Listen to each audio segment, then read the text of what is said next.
kill these cows. Here's the question everyone in America that's listening to you right now wants to know. If they go get an Impossible Whopper from Burger King, are they a communist? Potentially. Oh, I want to know, too, when they kill all these cows, are we going to get to eat them, or are they just going to discard them? Unclear, but it sounds like a lot of ribeyes are going to go to waste. And the banning method, this is the first way that they want to change your behavior, change what you can eat. The banning method is resulting in major backlash. I mean, you've seen the Dutch farmers erupting in protest. Farm tractor convoys in Canada. But that was about seeds, though, right? No, that's about the fertilizer restrictions. Okay. So it's not just cows. They want to ban certain types of fertilizer. Right now, French farmers are also erupting in protest. They've been dumping and spraying cow manure over government buildings. This just happened in the last 2 weeks. French farmers are dumping cow manure over buildings in France because of, the restrictions, the climate change restrictions coming out of things like COP28. And just to be clear, this is not a new form of French art. This is a protest. No. Okay. No. Is it me or belly form of protest? Does French manure just seem a little classier than everybody else? It does, right? Yeah, it's like I'm mad, but I'm not that mad because it might be a delicacy in New York.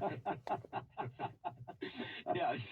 So the banning method, I mean, that's really ticking off the farmers. But here's really the more pernicious method, and it's how they nudge behaviors. And they're artificially raising the costs of the inputs for farmers until you'll eventually find that you can't afford the delicious ribeye steaks at the grocery store, and you'll find that the lab-grown protein cells, these fake meats that people like Bill Gates are invested in, are just cheaper than ground beef. And so you'll think, well, it doesn't taste that different, and so you'll find that your behavior has changed without even knowing it. And this is the wildest part of your book, by the way. When you get into the Bill Gates stuff, you have a phrase that you use for this. Like, Bill Gates has a phrase that he uses to try to, incentivize people to do things that you might not otherwise. Like, if you think about the idea, hey, would you like to eat something that's not really meat? No. But Bill Gates has a way to try to make you do that. Yeah, well, I mean, he calls it alternative proteins, which sounds much nicer than fake lab-grown meats. But he also has this term, a nifty little euphemism for the price increases that we're experiencing. He calls them green premiums. And so he knows that we don't want to eat fake meat, and we will balk at the price of various green technologies. I mean, he also talks about green premiums on electric vehicles. But it's a way to make your preferred meat or your preferred vehicle more expensive, raising the cost of fuel, raising the cost of the types of fertilizers or having cows. And so that will, and then in turn, subsidize the alternatives that he wants. And so he's plowed $11.6 billion into his food takeover scheme. And actually, Pete Buttigieg, some listeners may remember, said the quiet part out loud kind of about these green premiums. He says, quote, "The more pain we are all experiencing from the high price of gas, the more benefit there is for those who can access electric vehicles." And so that's really the way they see this, is the more pain that you experience when buying steaks at the store, the more benefit there is to companies like Impossible Meats. Well, and here's the part, honestly, I have to say that's genius about what Bill Gates is doing. I think it's a terrible idea. I think there's so much hyping of the climate change issue. But explain to people, this is actually a scheme not just to, quote unquote, save the planet, but for Bill Gates to actually make money, because he wants to replace real beef, which is not patented, with fake meat that he and his buddies have the patents for. So he's going to make money when we make this transition from pure natural beef to this lab meat that he's making. Like, it's funny, you would say, oh, you've cornered the market on fake meat. It sounds like a put down you'd use against your buddy in college, but it's actually Bill Gates' business strategy.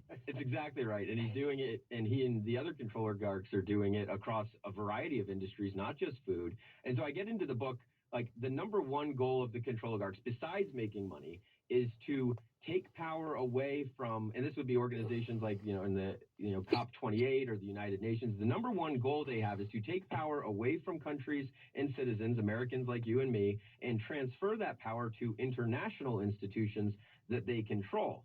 And so once you understand that that's their goal, and so it's the Food and Agriculture Organization is who COP28 put out as, like, they've got the roadmap to the fake meat future. Once you understand that the goal is to take power away from countries and transfer it to international institutions they control, a lot of the chaos starts to make sense. I mean, you touched on inflation and open borders, crime, homelessness. I mean, it feels like, these can't be just accidents all happening at once. And there's a concerted effort in a lot of the crises that we see to take power away from countries and give it to organizations that are going to solve these crises.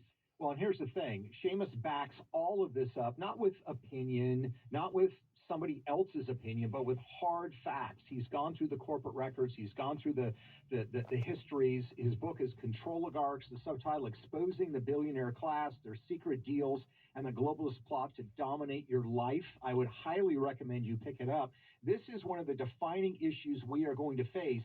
And the problem is, it depends, certainly who is in political office, but these guys want to implement their agenda regardless of who is president. So unless you have a presidential candidate and elected officials that are willing to resist them, this is the path that seems to be going forward for Bill Gates, Jeff Bezos, Mark Zuckerberg, and of course, George Soros, who are featured on the cover of your book. And here's my concern is if they get buy-in at the federal level to support these crazy policies, because there's a lot of ag lobbyists at COP, right? I mean, just like there's a lot of fossil fuel lobbyists at this collection as well. They said there's 2,400 fossil fuel lobbyists because they recognize that there actually might be policies that dramatically negatively impact the industry.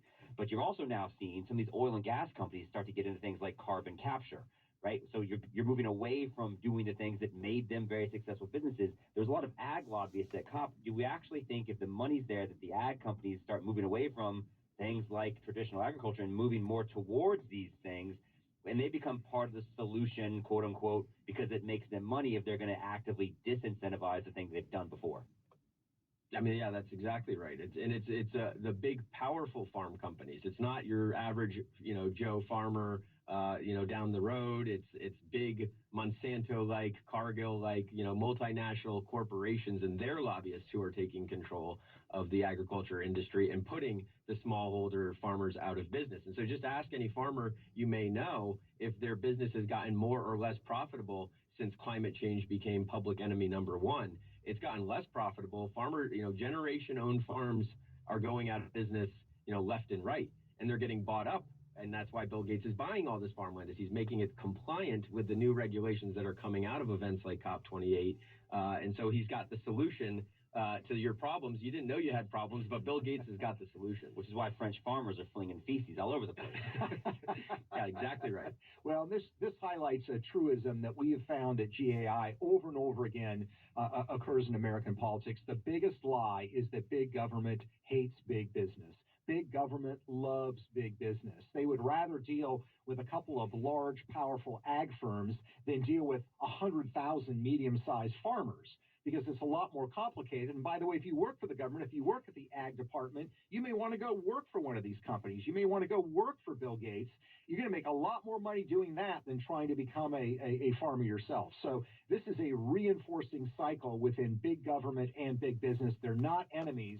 They're actually allies. Yeah, exactly right. I mean, competition is Bill Gates' number one enemy. I mean, that's why Microsoft got into trouble in the 90s for trying to put the competition out of business. And that's actually a central theme of the book is the Controlagarcs want a controlagopoly. They want to control every industry with very few players where they're sort of competitors, but it's much more like what they have in China with these state-run businesses that there's only a handful of players. They're all in bed with the government. And that's the ideal system to the people going to events like COP28. It's such a great point. I hate to give you credit on national radio because you always take my parking spot, but also because it's an excellent point. Bill Gates has an anti-competitive track record that was litigated at the highest levels of the U.S. court system. So we know that this is a business model. And as Peter Schweitzer has reported in his last #1 New York Times bestselling book, Red Handed, all these big tech guys, many of whom you have as Controlagarcs, love what? The Chinese Communist Party. They love China. Bill Gates loved China. Tell us about Bill Gates' relationship and what he admires about the dictatorial regime in Beijing. Yeah, well, Bill Gates, Klaus Schwab, a lot of the other characters in this book, they praise China. They love China because China is, and they use, again, euphemisms, and they say things like efficient or their ability to mobilize resources. What that really means is they're a tyrannical state with total authoritarian control over their populace, and they can move without any sort of pesky voting or elections and things like that. They can just take over, whatever they want. And that's what they love most about China. It's my biggest complaint about free speech and human rights. It's so inefficient. It's true. It's time to build these into the business model. Seamus Bruner, amazing work. This really is a great book. And I teased it before the break, but Controlagarch is a word you made up for your book, but it was also named the new word of the year in Australia. Yeah, that's right. I mean, I was shocked. I was just searching to see if anybody had, picked up some coverage, and all of a sudden I look at Sky News Australia, and they have their resident wordsmith. I'll give him a shout out, Kel Richards. He's the man. He ran a study and had, took votes, and things like misinformation and like other terms popped up, but Controlagarcs was the number one new word in Australia. Congratulations. Number one new word in Australia, and it should be the number one book in the country. It's that important, and I think it's absolutely laying out a roadmap for what people are trying to do to our lives in America, and that's why we continue to highlight the reporting that's done there. We'll have more about that. Take your calls when we come back. It's 1-800-941-7326. It's 1-800-941-SEAN. It's Peter Schweitzer and Eric Eggers, host of the Drill Down podcast, in for Sean Hannity. Back right after this. All right, I didn't do any talking during that, and yes, the screen is black. I'll open it up for a moment. Sorry, the screen's going to be black, and I'm at the end of the video, so I just think y'all should listen to that, because I think there's a lot of people that don't believe that it's happening, and that was just on the radio, 1320 a.m., 3:49 in the afternoon on the 18th of December. Y'all take care, everybody, and thank you so much for listening. Oh, by the way, here comes the snow. I figure I'll catch that at the end. Here comes the snow, everyone. It's going to be whited out here shortly. All right. Thanks for listening, everybody. Take care. We'll see ya.